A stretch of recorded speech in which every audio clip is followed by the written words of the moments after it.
नमस्कार शेतकरी मित्रांनो, जर तुमचा ऊस 6 महिन्यात झाला असेल तर त्यासाठी पाण्यातून कोणतं खत दिलं पाहिजे। बऱ्याच शेतकऱ्यांचे कॉल मेसेज आले की आम्हाला मोठी बांधणी करता नाही आली, पण एक असं खत सांगा जे वरून न टाकता पाण्यातून सोडता आलं पाहिजे। तर शेतकरी मित्रांनो, आपल्याला 1 एकरासाठी 50 किलोची 10-26-26 आणि अमोनियम सल्फेटची 50 किलोची बॅग घ्यायची आहे। तर आपल्याला एकरी 10-26-26 हे 5 किलो घ्यायचे आहे आणि त्यामध्ये आपल्याला अमोनियम सल्फेट हे एकरी 3 किलो घ्यायचे आहे।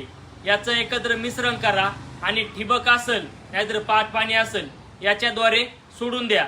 हे खत आपल्याला प्रत्येकी 10 ते 15 दिवसाच्या गॅपनी सोडायचे आहे, जेणेकरून तुमचं 100% उत्पन्न वाढ होईल आणि तुमच्या ऊसाची लांबी, रुंदी आणि पानाची उंची वाढेल आणि ऊसाची जाडी वाढेल। याचा वापर तुम्ही 100% करा। बेस्ट असे रिझल्ट आहे। धन्यवाद।